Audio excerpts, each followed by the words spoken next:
this guy. There he is. Hey, Ben. Buddy. Come join us.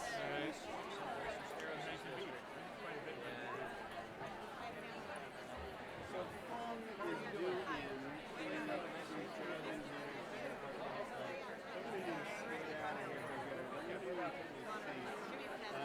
probably be after 11. We will leave these in the seats.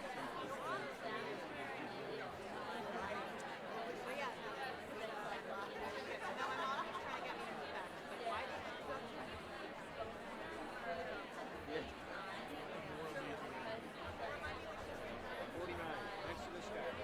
Yeah. Here, Alexa.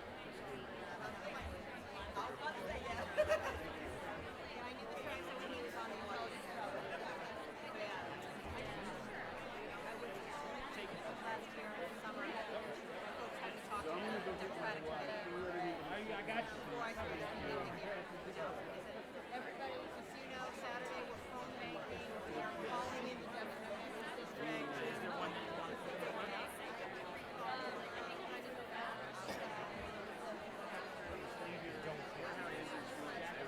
I would just call and see if I say hey. You know what, though? It was really hard on me. I don't know. I'm going back. When I get back, I'm going to talk to Lamar. It's really nice of you. That was awful what they did to him. Disgraceful. And like, don't cut it off. I don't know if it's her luck. Well, it's also, it's not just the way you're going to wait. What All right. Yeah, actually, a lot of fun. I saw all the ads. I saw against you, against everybody. They were blatantly, they were racist, they were disgusting, they were below any level of decency. No, they were just awful. We are out. How you doing? We're out. Oh, really? Wait, what? Oh, wow. Is your wife not joining us? She is. She just went to the restroom. Okay. How are you? Can I stand in the back? Keep him out of trouble. All right? We need him here in one piece. Good to see you. See you in a week. Is anybody going back? How are you? Great. Did you find a fiance? Just tomorrow. Yeah, just for one day. Oh, you're going in here.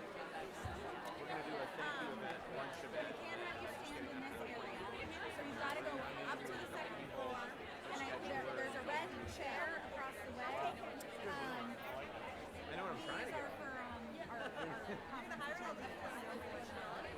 We're going to interview them.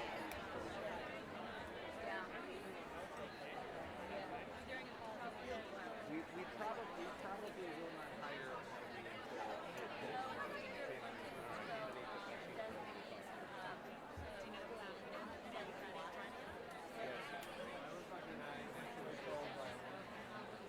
Wow. Super awesome music for I'm trying to get on track with comments, but they're not that bad. Yeah, I had this woman that I know, the best technical person. Really? Who I'm trying to help find. Yeah, I actually have some people that worked with me over the years who are like really good staff. Like another guy, he's a really nice guy. Yeah, that was so. I really appreciate you coming. I mean, that was a real. I appreciate your remarks. Well said. Yeah, we have a lot of, It's kind of weird right. because I'm like, I realize I'm not actually more diverse district. Yeah, right. You never know, right? Who knew, right? Like, You would not. What's the biggest city in your district? Plano. Plano. Okay, Plano. And actually, Why not? two mayoral elections ago, two black guys. Black guys. Oh, right. It's like Yeah, 100%. right, exactly. Like, there's no way. We fixed it. Which area of Texas is this? It's Like, just north of Dallas. it's north of Dallas. Let's just take it. They are. So, And then in realize Chinese woman challenged Pacific Oh, wow. and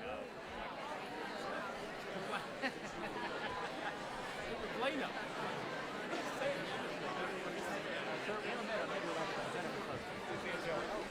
Good evening, everyone, and welcome to the John F. Kennedy Jr. Forum.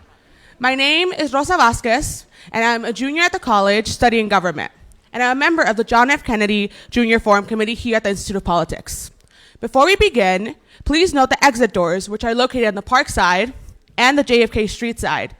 In case of an emergency, exit through the door closest to you and congregate at JFK Jr. Park. Please take a moment now to silence your cell phones. You can join the conversation online by tweeting with the hashtag Malala Forum, which is also listed in your program. Please take your seats and join me in welcoming Dean of the Harvard Kennedy School, Douglas Elmendorf.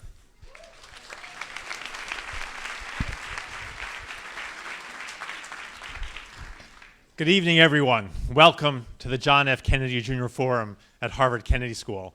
I'm delighted to see all of you here tonight for this very special occasion. Tonight, we will be presenting the 2018 Gleitzman International Activist Award to Malala Yousafzai. As you know, she is a remarkable champion for girls' education. Among her many recognitions, she received the Nobel Peace Prize in 2014 for her courageous leadership of a global movement to give girls access to free, safe, and high-quality education. We are deeply honored to welcome Malala Yousafzai to Harvard University tonight to receive the 2018 Gleitzman Award. The Gleitzman Award program is housed in the Center for Public Leadership here at Harvard Kennedy School. The center is led by Faculty Director David Gergen, Co-Director Dana Bourne, and Executive Director Barbara Best. I'm grateful to all of them and to their colleagues at the Center for Public Leadership for their extraordinary dedication to the goal of improving public leadership across this country and across the globe. I'm also grateful to Samantha Power, former U.S. Ambassador to the United Nations and now back as a professor at Harvard, for participating in tonight's conversation. And I'm grateful, as always, to the Institute of Politics for hosting us and arranging this event tonight. The Gleitzman Activist Award was launched a quarter century ago by Alan Gleitzman and his life partner, Sherry Roche. Alan was an Air Force veteran and a very successful television executive who established the Gleitzman Foundation to support social change that improves people's lives. The Gleitzman Award recognizes the accomplishments of great social activists who have inspired others and shaped our world for the better. Alan once said that the purpose of the award is, quote, to recognize people who make a difference, tell their story, and make other people aware of what one person can do. In 2006, Alan and Sherry decided that the Gleitzman Award needed an academic home, and they made a generous bequest to Harvard. Their gift has enabled the Center for Public Leadership to continue this award program. Past winners include Nelson Mandela, Gloria Steinem, Sasha Chanoff, who leads an organization called Refuge Point that works to resettle refugees, and I believe she is here with us tonight, Fartun Aden and Ilwad Elman, founders of the Elman Peace and Human Rights Center in Somalia, and U.S. Representative John Lewis. Alan and Sherry's gift also allows us to bring students who are social activists to the Kennedy School as Gleitzman Leadership Fellows. In addition, we now have the Alan Gleitzman Professorship of Social Innovation, an endowed chair currently held by Julie Batalana, who is here with us tonight. So with gratitude to Alan and Sherry, let me turn the podium over to David Gergen, who will introduce the 2018 Gleitzman Award recipient. David.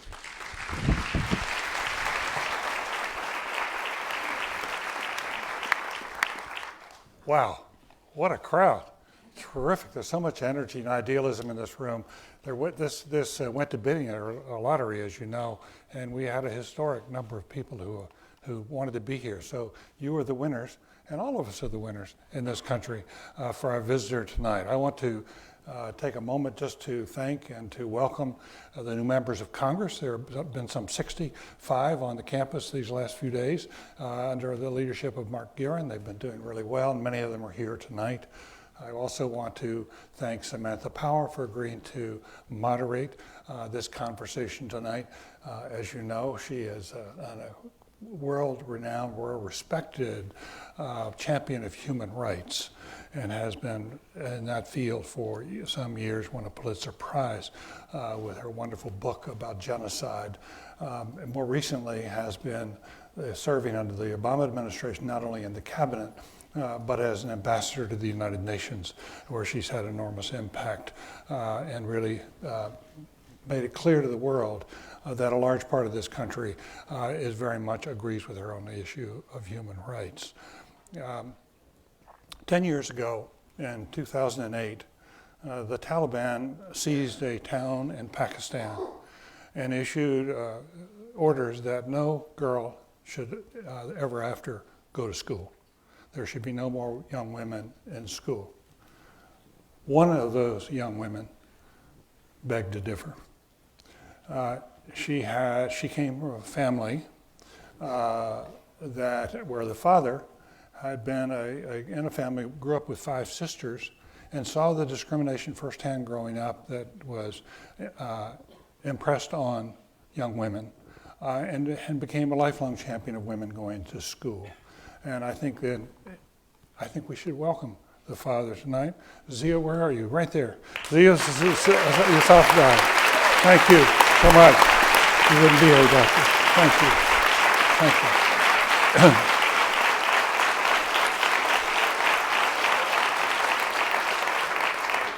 So Zia's daughter, at the age of 11, said she was not going to be silenced. She would speak out. And with great courage, she started appearing publicly in all sorts of ways, advocating for young women to be able to go to school.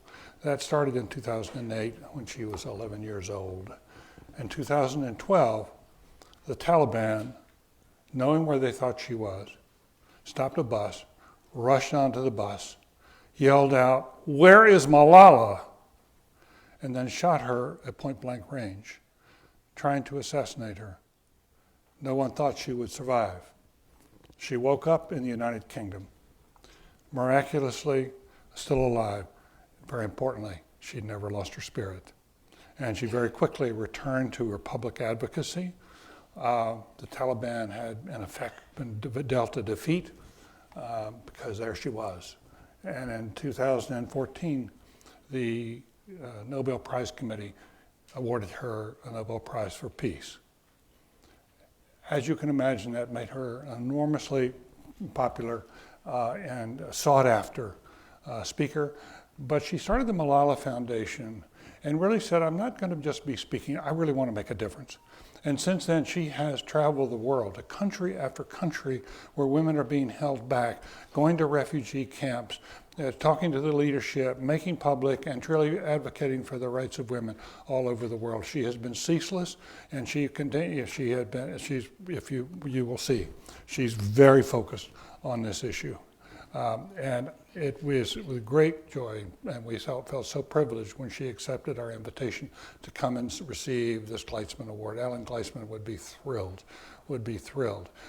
So we're going tonight to ask, in just a moment, to ask the Dean to come up, ask Malala to appear. We're going to present the Gleitzman Award, and you will see the award itself was designed by Maya Lin, who designed the Veterans Memorial, Vietnam Veterans Memorial in Washington, D.C. But let me just say, the terrorists yelled out, "Where is Malala?" She has published a book defiantly saying, "I am Malala." Ladies and gentlemen, here is Malala. Thank you.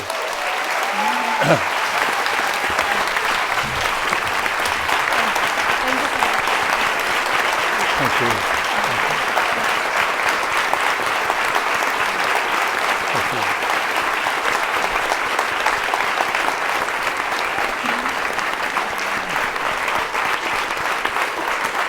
You should be here.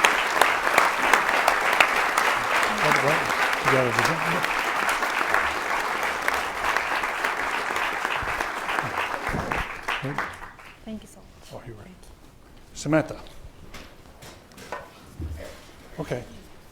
I think it's okay.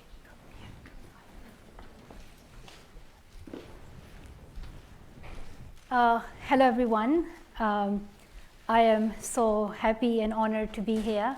I am so sorry for the whole lottery system. It was not my fault, and I'm not part of it. But I did hear that I broke some records, so I'll add it to my achievements list. I'd very much like to thank David, Dean Ellemendorf, the Center of Public Leadership, and the entire Harvard community for the warm welcome today.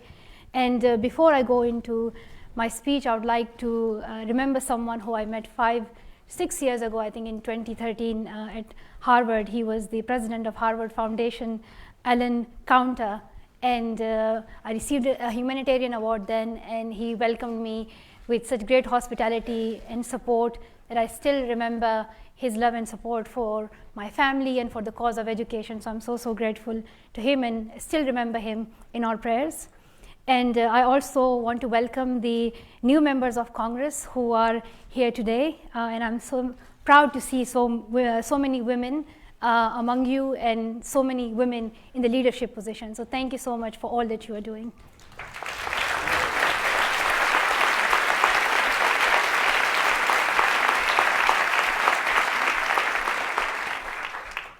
I'm also very grateful for the Gleitzman Award. It is a huge honor, and it is a reminder for me that how important this work is, the work of girls' education, the belief that I have that education can empower girls to reach their full potential. So it means a lot to me because it is a reminder that you are doing the right thing. Sometimes you're doing so much work, you often get tired, you feel that you're not seeing the outcome sooner, and it can break you down, and you may not realize that there are so many people who are standing up with you and that your work actually matters. So it is a reminder to me of how important our activism is, how important our stories are for the work that we believe in.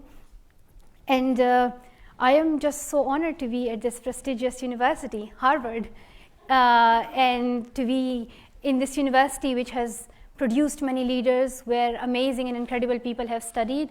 And here we see many young people who have the potential to go and change the future. So I'm honored to be here.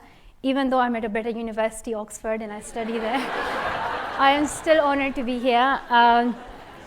Just to let you know, I study PPE, which is Philosophy, Politics, and Economics, and I am in second year now, and it's a third-year degree, and I'm really enjoying it, and I'm really happy with that. And as I talk to the dean, I might consider Harvard. I might consider Harvard. Thank you.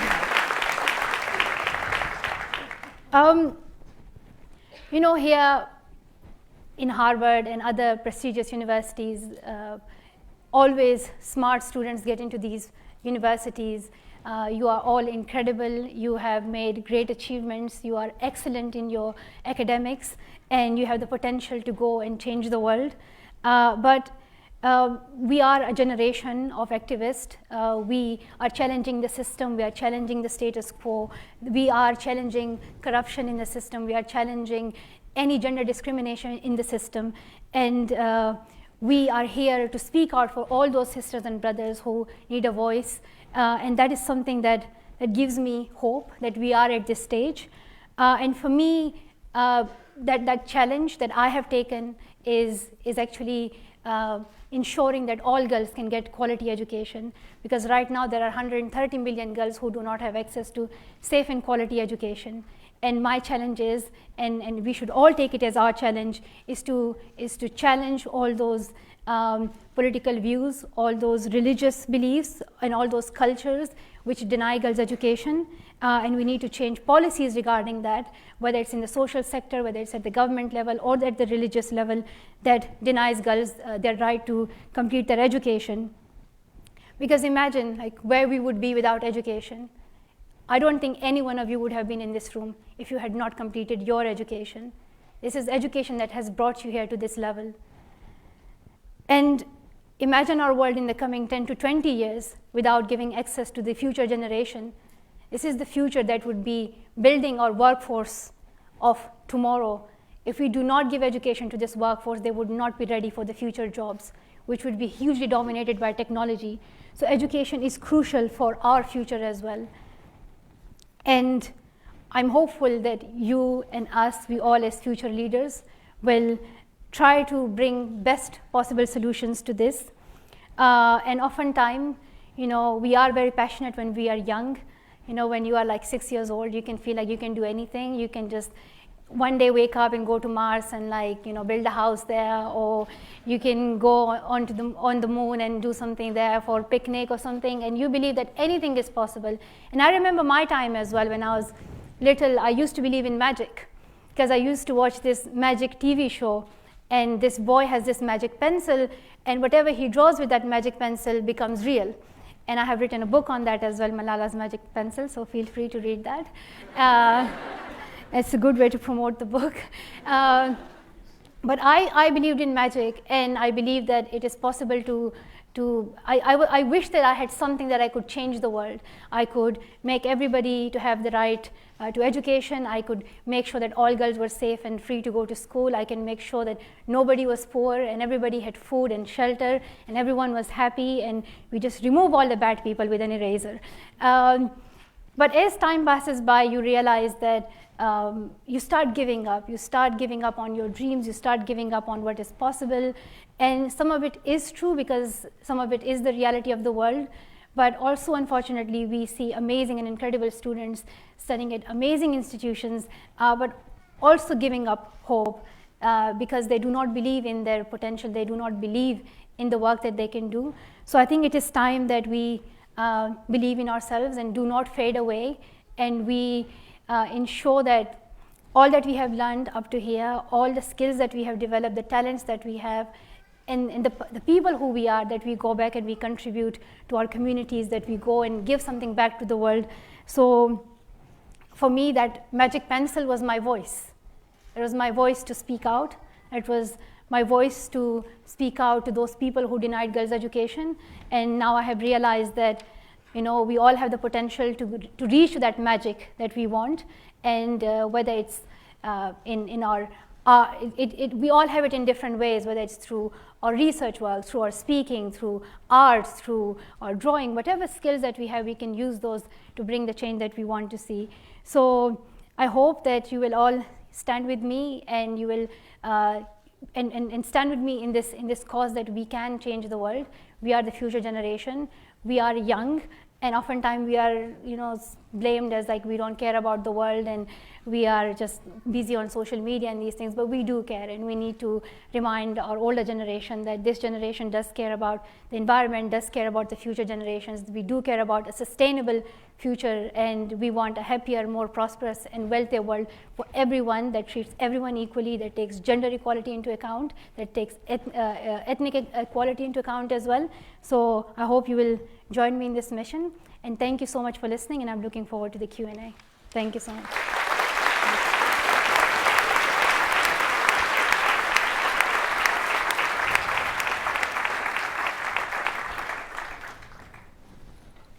Hello.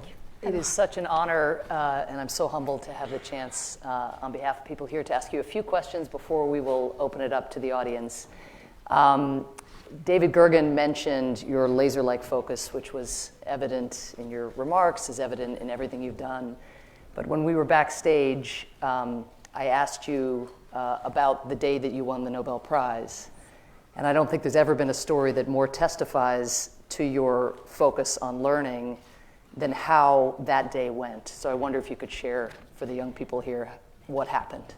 Yeah, so there was like a lot of news regarding the Nobel Peace Prize in 2013, and I did not win that year, and I didn't expect it to win. Like I was telling everybody, like I'm only 16, and the next year came 2014, and my dad was saying, you might win, and like there were some people in the fund team and in our colleagues, and they say, if you might win, we need to prepare a media statement and everything. I said, no, I'm going to school. So I went to school, and they announce it at 10 a.m. UK time, but they call you half an hour before to tell you that you have won the Nobel Peace Prize. It was 9:30, none of us received the call. I was in my classroom, and I looked at the clock, and I said, yeah, like no news. And then around like 10:15 or something, one of my senior tutors came into the classroom, and she was like the deputy head teacher, and she comes when you are in trouble. when you have done something wrong. And she called me outside the classroom and she said, you have won the Nobel Peace Prize. And I said, like nothing bad, I'm okay, I'm safe. and then I came to know that I had won the prize, and it was the first time that I gave a speech in my school. In my school, I was always like a bit shy, and I did not want to show myself as this public speaker, and just to stay as a student. And it was the first time that I spoke in my school, and it was just a coincidence that when it was announced, I was in my chemistry class, and we all know Nobel was, a chemist, and I still had like my school hours left, and I still had many classes. So I said, I'm not going to leave school. I'm going to finish my school day. And I went back to a physics class, and we were learning about atomic bombs and like nuclear weapons. I said, oh, look at the coincidence. and then I went home, and my parents were very, very happy. And my dad is here. There's my brother as well, a little one. So they were very happy, and then we had a press conference, and I was really grateful. But it was just, when you're not expecting it, and you just cannot digest the news. So we were in a bit of that situation. Well, it was fascinating to get your dad's account too, because while you weren't really focused on it, he was hitting refresh on the laptop.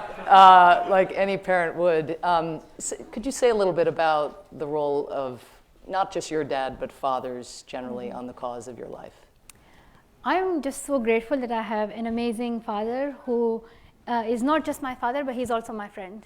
And we are very free in conversation with each other. We are just like good buddies. We can say anything to each other. And he has believed in me right from the beginning. Before I was born, he believed in me. And he had decided that he would name me after the Malala Yousafzai, who is this Afghan heroine. She raised her voice in the Second Anglo-Afghan War in the 1800s. And when the Afghan soldiers were leaving the battle because they had given up, her voice was so powerful that it attracted all the soldiers back to the battlefield, and they won that war. So it just reminds us of how powerful a voice can be, and also the fact that she's actually the only female figure who is known by her own name in our Pashtun history. In Pashtun history, women are often referred to as someone's daughter, someone's sister. People would call me as Ziauddin's daughter or Atal's sister, but not by my own name. And that's how it typically goes. Even if you go and see a doctor, they would say, so, who are you daughter of, or who are you sister of? They would not write their own name. And my father believed that his daughter should be known by her own name. So he named me after the Malala Yousafzai, so that's why I'm called Malala. And also the fact that when my father's cousin made our family tree, and it was full of men's names, even though we had women in the whole family 300 years back, but no female was mentioned, as if they did not exist, that they were not part of that family generation. And at that time, I was born, and my dad wrote my name, first female name on our family tree. And so he was a feminist before he even knew the word feminism. Yeah.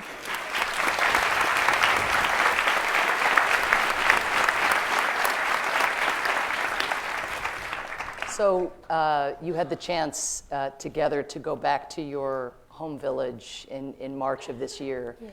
After 5.5 years of being a displaced person, being a refugee, being one of the 70 million people, I guess, now in the world whose plights you are doing so much to highlight and to champion. I wonder if you could describe what it was like to go home. Yeah, so we had not seen our home for more than 5.5 years, and we felt a bit of incompletion in our life. And we really wanted to go back and see our home.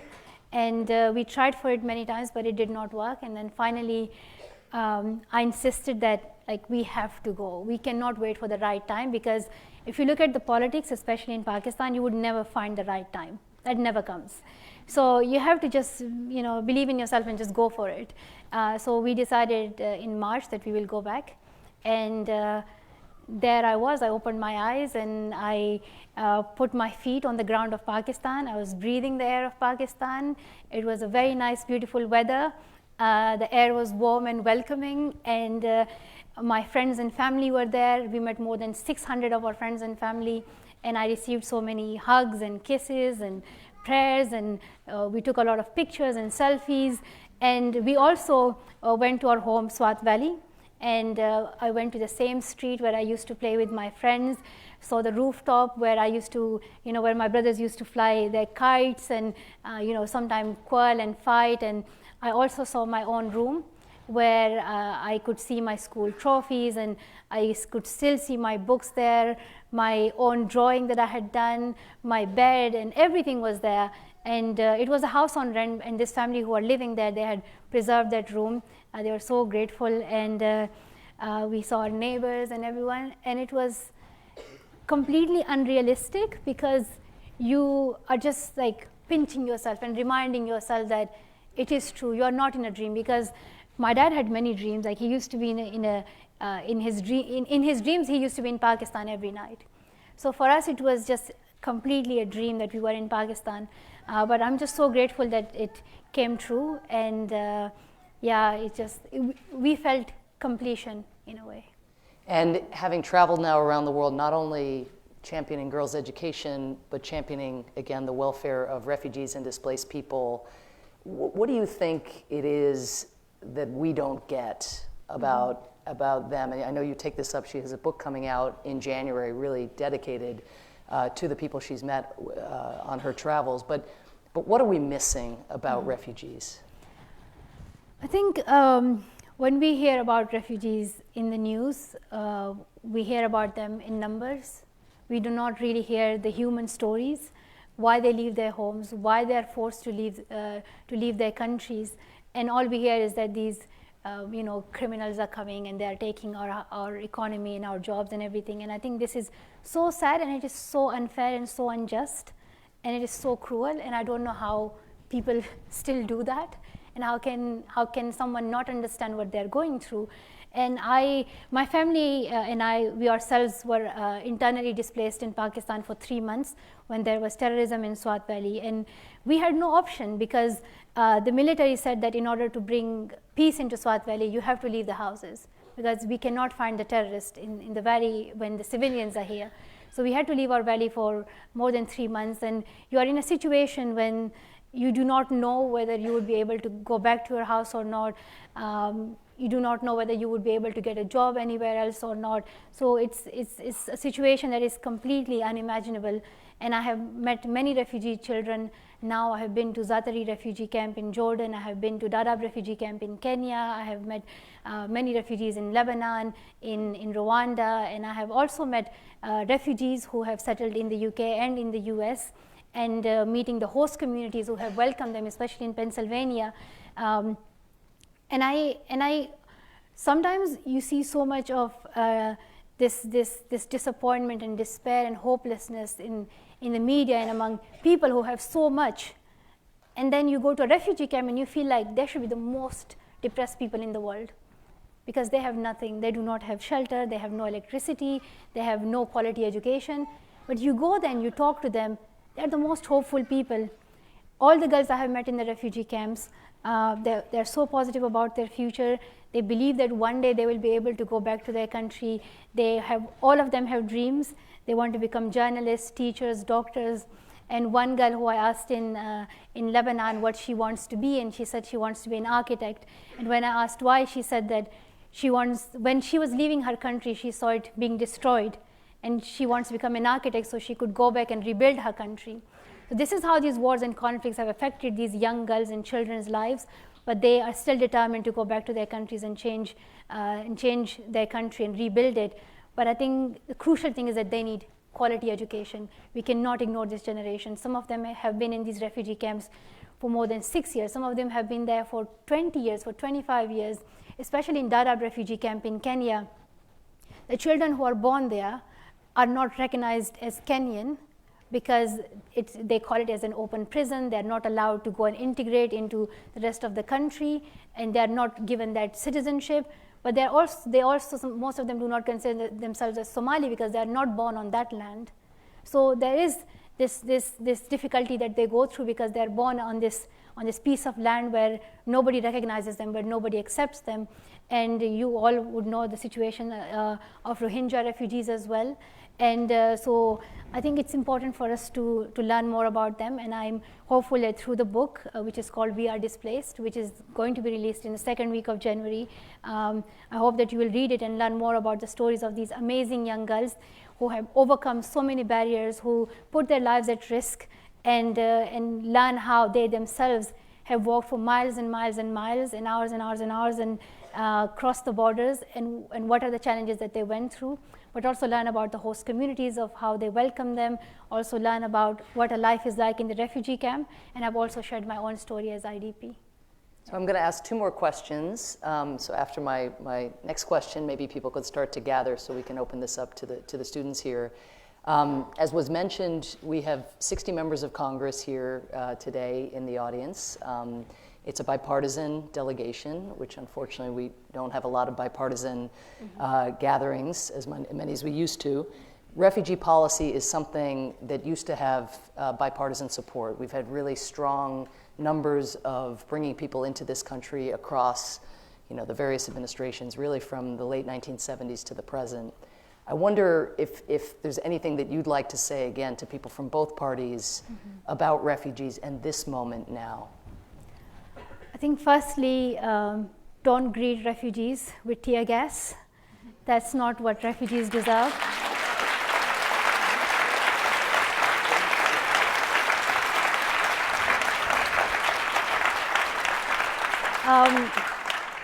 I shared my own story, where I come from, what was happening in our valley. I shared the stories of many of these girls who have become refugees because of wars and conflicts. And just a reminder that we were also living in a peaceful country. Swat was not a war-torn area before Talibanization started. We had a very beautiful area. It was known for tourism. People from across the world used to go there and visit our beautiful mountains and rivers. And the same was for Syria. The same was for other countries where we now see many refugees are coming from. These were peaceful countries, just like the US is, just like the United Kingdom is, just like France or Germany or any other country is. So we should not assume that it is these people's fault that they are refugees. It's never their fault. And we should try to understand how would we want other people to welcome us when it happens to us. And I hope it never happens to any one of us, and I hope everything gets better. But I think we need to look at it from the human eye and be more welcoming and consider themselves as our brothers and sisters. And I think let's be human, and let's understand that we are all living on this one planet Earth, which is already in danger and which is already at a great risk because of the climate change. And we all need to think about we all are in danger in that sense. So we need to be more welcoming. We need to be more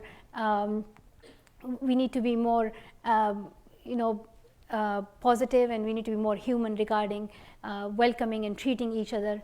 So let's treat each other as brothers and sisters living in this globe of Earth. Yeah. When I was ambassador to the UN.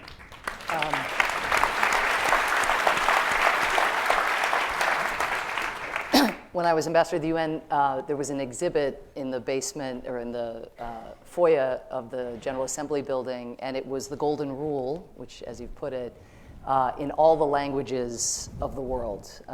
And it was amazing. They did a little history on the Golden Rule, doing unto others as you'd have done unto yourself. And each culture that they profiled had sort of organically landed in this place. And so it's what we teach our children. And the question is, can our policies at a state level embody those values that we want our children to grow up with?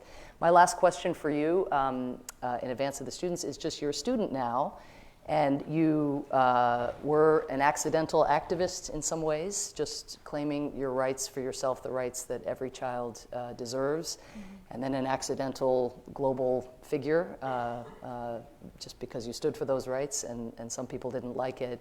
Now you're in a classroom, and you've had a little more than a year to study, as you say, politics and philosophy and economics. I wonder, have you learned anything in the classroom, as professors, please tell us you have, that that informs your activism, that makes you think differently about how you project your message? I think definitely, but Oxford is very focused, is very subject-focused university because in Harvard much more broad-minded. Because I think in the US, like you have minors and then you have majors, and it's just so flexible. And then Oxford is not that flexible, because in the UK you have to apply for the degree rather than the university. So you choose your degree first, and then whichever university offers the degree, then you apply to that university. So for me, like, I can only choose modules within philosophy, politics, and economics. And so I'm doing 8 modules. I'm doing macroeconomics, quantitative economics, political sociology, international relations, politics in South Asia, international security and conflict, ethics, and Plato's Republic. It is a mix of so many topics. Light mode, yeah, slacker. But I think it's very interesting because you get used to this new style of learning, which, like, for international students, I think they would understand it more, because in some countries the way that we are taught is kind of rote memorization.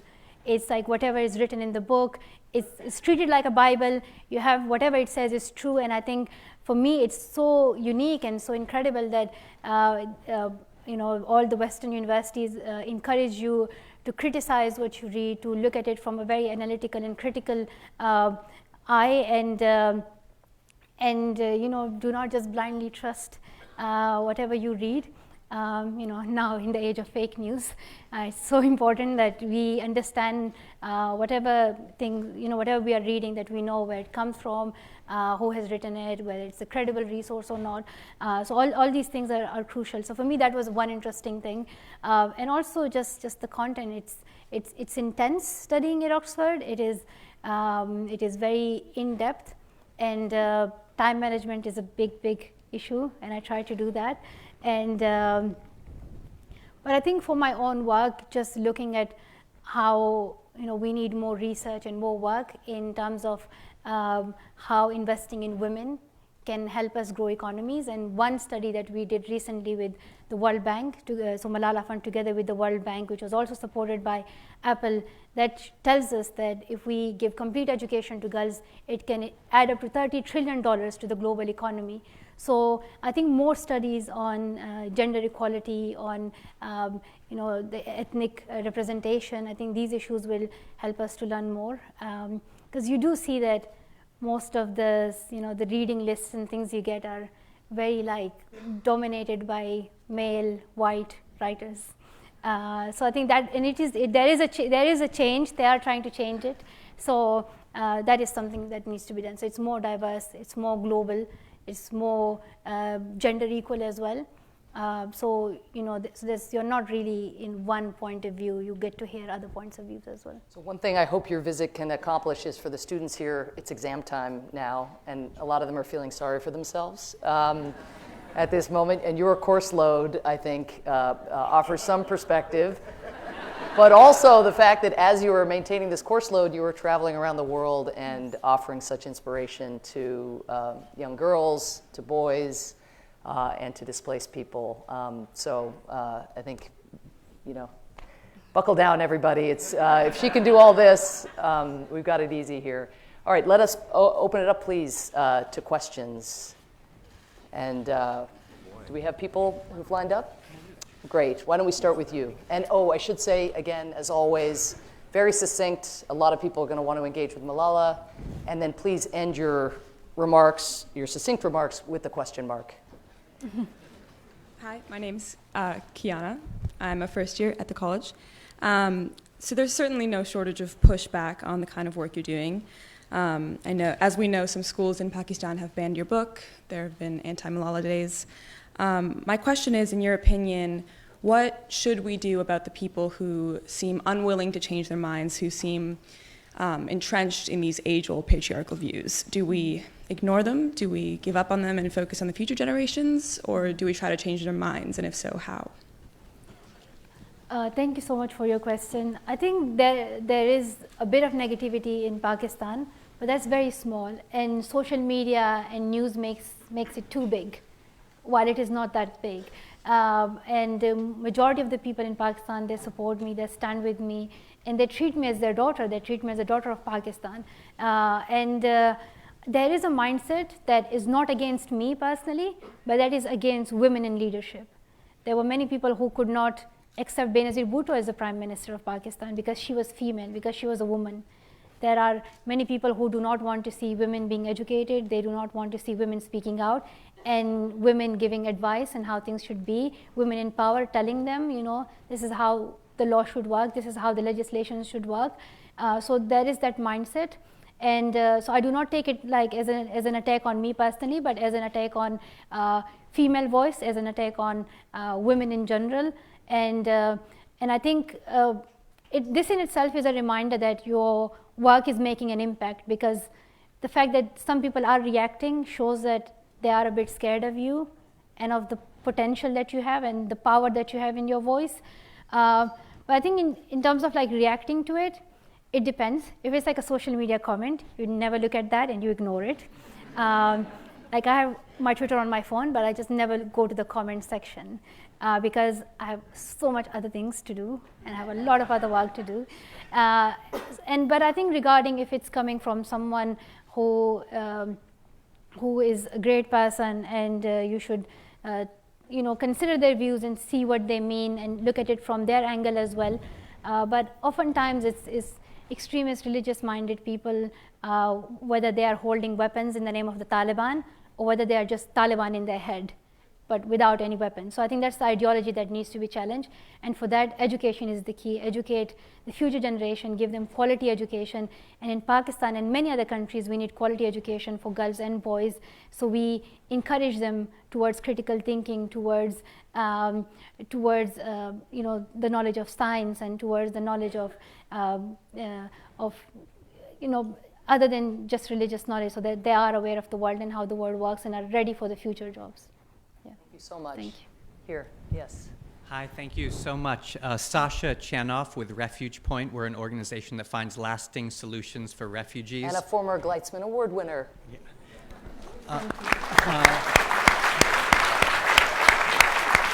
Thanks. I'm here with my colleague Amy Slaughter, who received the award with me on Refuge Point's behalf, who's right over there. I was are you studying here? No, not now. Okay. So were you studying before? I studied at the Fletcher School. Okay. And come I was and just speak wondering here if you get this award and there is some obligation to study here after that. I was just making sure. Okay, no pressure. There is if you No pressure.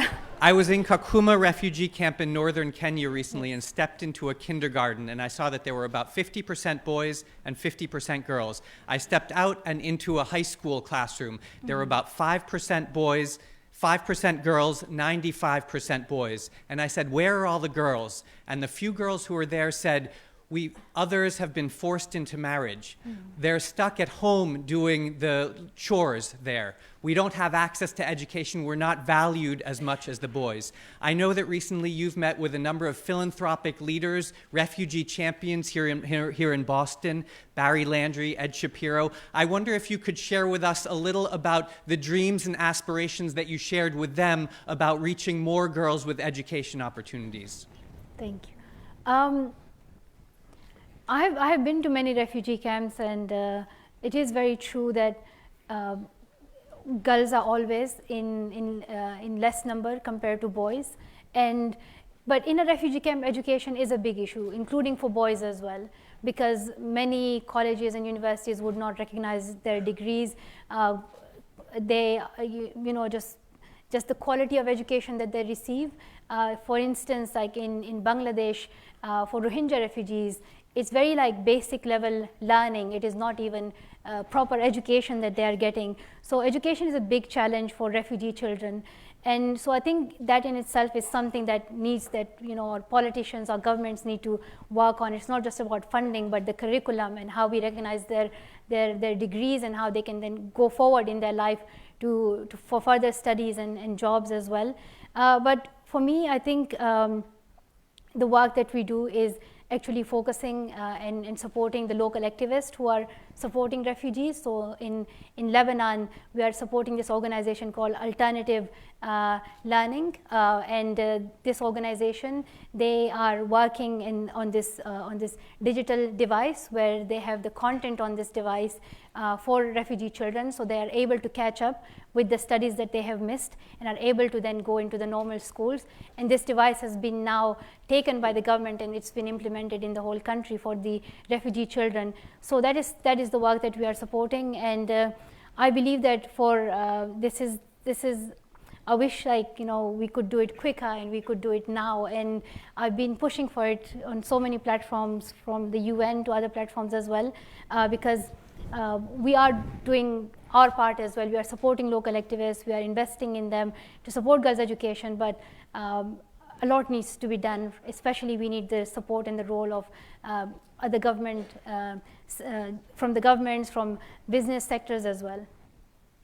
Yes. Salam Malala. Salam Malala. My name's Aisha. I am originally from Karachi, Pakistan, and a first-year student at the Kennedy School. You started off your speech highlighting the importance of activism, and one of the most positive developments in Pakistan this year was specifically the Pashtun Tahaffuz movement, which advocated for greater rights for the Pashtun minority community. I was hoping to hear about your specific thoughts of the movement, the political developments following it, and the future that you see for the Pashtun community in Pakistan. Mm-hmm. So yes, yeah, I'm a Pashtun. Pashtun are people who speak Pashto language. They are mostly in Afghanistan and Pakistan, and we have great history. Most of it is unknown because people don't know where we come from. Some people think we are the lost tribe of the Jews. Sometimes some people connect us to the Greeks.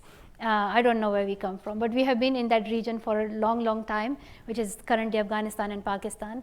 And that Pashtun community has gone through many difficulties and many challenges, from the creation of the Mujahideen to then the Taliban, and now we are also suffering from what this radicalization and this extremist ideology has created. So our population is deeply affected by that, but and we have different politics in Pakistan as well. But I hope that so in Pakistan, there was FATA region, which was federally administrated area, and that region, the population of that region had no equal rights as other citizens of Pakistan in terms of their voting rights, in terms of any kind of, like, if anybody had committed a crime, the whole family could have been prosecuted, or like there were crazy rules and things that we cannot imagine. They were not treated fairly and equally, and there is also the issue of missing persons, that people disappear from their homes and then they never come back, and in the name of so-called counterterrorism policy. But I hope that the government of Pakistan and the establishment of Pakistan realizes that in order for Pakistan to go forward, in order for this Naya Pakistan, this new Pakistan to achieve progress, it must treat all its citizens equally, give them equal rights, give them access to education and health, and treat them all equally as Pakistanis. If we do not treat them equally, if we do not appreciate and recognize their culture, their traditions, then they will stand up for their rights. So, and I think it's true for any country. You have to recognize every community that is living there, their culture, their language, their religious beliefs, their everything that they have that community recognizes. You have to appreciate it and recognize it, because that's what makes Pakistan. If we ignore Pashtuns, if you ignore Balochis, if you ignore other populations, then Pakistan just remains as land with no people. So, yeah.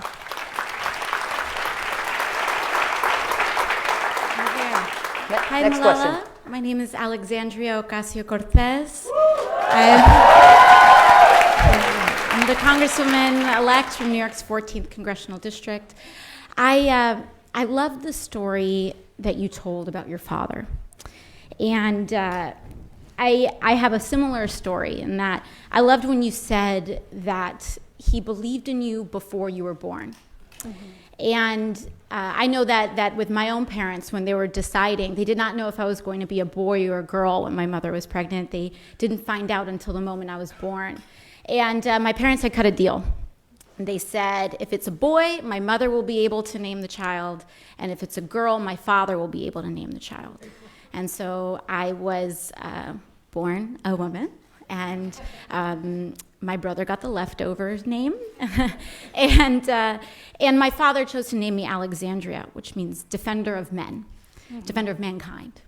And so I so appreciated this story, and a very large amount of successful women, when they ask women whether they're female CEOs of Fortune 500s, heads of state, one of the most common predictors and one of the most common things that they talk about is that they all report a strong relationship with their father. And so I was interested in your thoughts on the role of men in advancing feminism, and not just in identifying as feminist or talking about feminist things, but what tangible actions and roles that men can play in their lives to advance the liberation and cause of women. Well, thank you for your question, and thank you for your amazing story. When we talk about feminism and women's rights, and men should know that we are talking about them. That's where the problem comes from. So men have to play their role, and I think it's a long way, because it has been institutionalized as well. Even in Oxford universities, like my college is one of the few colleges where you see portraits of women, because it was the first women's college in Oxford. Women were not allowed to study and get degrees in those colleges, and it started in 1878. So just that itself reminds me of how our institutions, from political institution to education ones, are just hugely dominated by men and their influence and this mindset of it was this based on this ideology about educating men and building up as their leaders. So a lot needs to change, but I think it begins from firstly changing your mind and changing your ideology. And my father always says that, I said he was a feminist before he even knew the word feminist. But he said that the first person he had to fight against and he came across was he himself, because he had those ideologies in his head. He was growing up in a family which was not treating his sisters equally. None of his 5 sisters could go to school.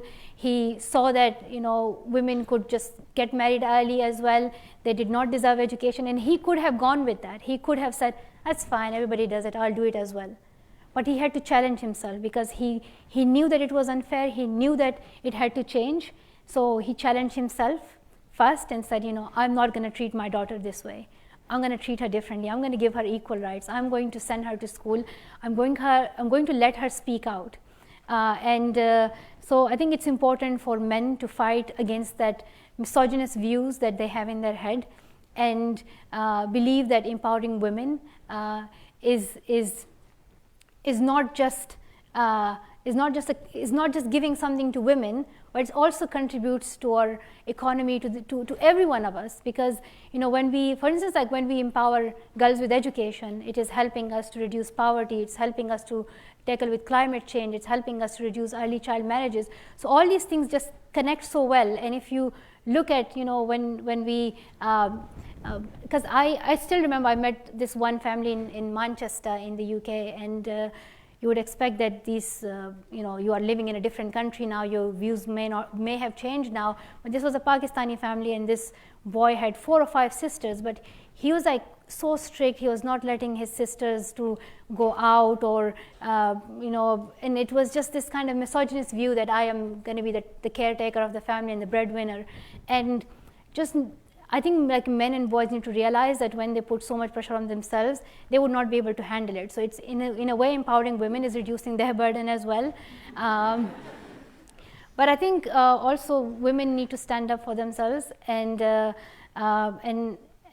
not. I think we have to challenge the status quo. And the house that I grew up in had 2 boys, and I had 2 younger brothers, and I tried to teach them from a very early age that I was stronger, that I could fight with them, And me and my brothers had a lot of fights. We still fight, and it is so normal in our house. But they know that, they cannot beat me, or they cannot. No, it's true. You have to teach them. You have to teach them that, like, men should not assume that they can just go and like harm women or force women towards anything. And like, you have to teach them from a very early age that,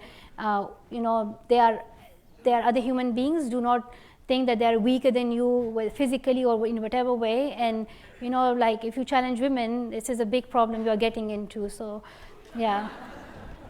We are running a little short on time, so what I'm going to do is just take a few comments from, I guess we'll do 3 more comments, and then we'll hear from Malala. Go ahead.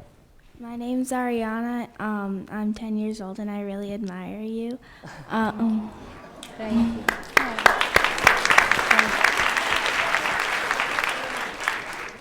I was wondering, when you were going through all of the tough times, what kept you going? What kept you happy? I think rather than take the 2 questions, we'll get Malala's response here and now. I think for me it was just meeting the girls and hearing their powerful stories in the refugee camps who are never giving up. One girl I met in Iraq, in Kurdistan, was forced to get married when she was only 14, and she ran away from that, taking off her high heels, and she was still in her bridal wear that she ran away. And she believed in her education, and she believed that through her education she can find herself and she can find the independence that she was looking for. So these are the stories that inspire me every day. Thank you. Yeah. Hi, Malala. Yes. Hi, Malala. My name is Iza. I'm from Lahore, Pakistan, and I'm studying at the Harvard Graduate School of Education. I just want to tell you that you are a great inspiration to many of us educators studying here from Pakistan. And a week after that incident happened with you, I signed up for teaching, and I've never looked back. And you mean a lot to us.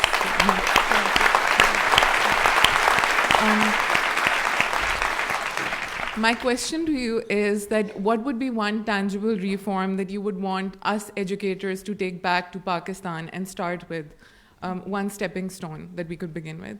Thank you. Up in the balcony. Hi, Malala. Thank you so much for being here. You're such an inspiration to me and so many young women. I am a first-year master's in public policy student, and I grew up in the United States as undocumented. I came to this country at 10 months old.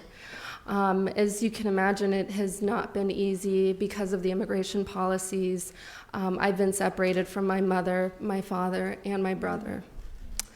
And while I've worked really hard and I've had the privilege of education, I'm a medical student at Mount Sinai, New York. I'm a Harvard student, and yet I still fear for my livelihood. And I worry that once, even if I finish all of my education, I could be deported.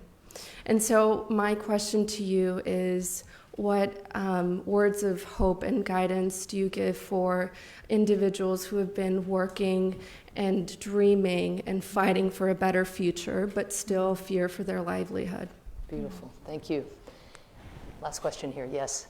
Hi, Assalamu alaikum. I'm also Pakistani, and first of all, I know it's repetitive, but I really wanted to say that you give us a lot of hope, not just you, your dad as well. Thank you so much for that. And my question was specifically that for NGOs who go back and work in Khyber Pakhtunkhwa or Balochistan or Sindh, what is one advice that you want to give, which is specific to the culture of KPK, that all these NGOs should have in mind when they're working on education? And even though we said that was the last question, I can't resist. Who could possibly resist our last question? Hello, my name is Jose. I'm from the Philippines, and I have a question for you. Yes. What inspired you to stand up to girls' education? Great. Okay. Thank you so much for your question. I think I can answer yours first because you're more important to me. Because when I was only 11 years old, These people came into our home town, Swat Valley, and they said that no girl is allowed to go to school, because they knew that when girls go to school, they learn, they get knowledge, then they get empowered, and then they can have their own future, they can become doctors, teachers, engineers, and they don't like that. They want women to stay in the house, just do the cleaning and do not speak, do not talk about their rights, do not talk about equality. So they want women to be quiet. And that is why they said women should not go to school, girls should not go to school. And I wanted my right to go to school. I wanted to become a doctor. So I said it is so important to speak out. And so what was happening in my hometown was what inspired me to start speaking out. It was the situation in which I was. Yeah. Thank you. Yeah. Thank you.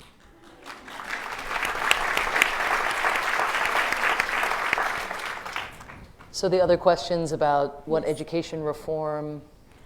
I think in terms of like working in KPK and other areas where you feel like culture might be a barrier for your work in terms of education, I think wherever you want to work, culture should not be a big issue if you engage with the local communities, if you try to hear from them and get their advice. And so the Gulmakai Champions Network is actually supporting local activists. It's not that this organization is going there and telling them, this is how work should be done. Like, it's never like that. It's never like, I know how to fix your country. It should never be like this. It should be actually going there because there are so many hardworking activists out there in all these countries which we talk about and which we want to fix, whether it's in terms of education, health, or other areas, is actually going and talking to the local communities and actually working with the local activists and supporting them in their work, in the help that they need, whether it's financial support or whether it's some training or helping them in their communication skills or giving them access to technology. I think these are the things that can really help them. And that allows you to build up that good relations and communication with the local communities, whichever country you want to work in. Yeah. Great. And there was the question for educators. Are there reforms for educators that you have in mind? So many reforms are needed, from curriculum to making sure that it is more inclusive, it is it is encouraging female to believe in themselves, it is also more tolerant towards other religions and other faiths as well. And in Pakistan, like, a lot needs to be done. Also, the government makes promises regarding increase in budgets. The last government said that it would increase our GDP percentage towards education up to 4%, but it did not, and it stayed at, I think, around 2.6%. So they have not really increased the GDP. So they do make promises during the election times that they're just so amazing in terms of that. You feel like they'll fix it. But when it comes to actually implementing those, then nothing gets done. So I think it's important that they increase their budget spending and increase their GDP spending towards education, but also not just increasing the spending, but where it goes. So it's not just, it's the allocation of it. So it goes to the right areas. Because for instance, like in one part in Swat Valley, which is called Kalam, there is 1 girls' schools compared to like 19 or 20 boys' schools. So you see the huge gender disparity there, that there is, they are not considering gender in terms of when they're investing in girls in education. There are also some ghost schools where the schools are built but there are no teachers. Oftentimes the number of teachers is increased or the salaries of teachers is increased, but actually not the quality and not the teachers' training. So I think the list is too long, but I think bringing political parties together on encouraging them and pushing them that investment in education is important and they need to make it one of their key priorities would be crucial, because I don't even think that anybody talks about it. It is not one of the daily things that you get to hear. Oftentimes they're just blaming each other and yeah. Well, given that we have, again, 60 members of Congress here, this is a really important message as they head to Washington, both in terms of domestic investments, but I will say the Republican-led House also managed to preserve international education spending despite the Trump administration's effort to cut that funding, but for them to be looking also, given their role on the budget, as to what more can be done, and again, how that money is allocated is a great message. Okay, the last question was from this extraordinary woman, and what to say to somebody who still fears for their livelihood despite doing everything right. I think, like Alexandra, you do not need any advice or any message from anyone else, because you yourself are a message of hope to so many people, and you are giving us hope that, you know, there is still light out there, and there is still a way out there. So thank you for who you are. Thank you for staying strong and brave. And I hope that people will hear your story and realize that how cruel it is to separate someone from their family, and do not recognize that they also should have equal opportunities as anybody else. They should also have equal right to dream anything in their life as anybody else.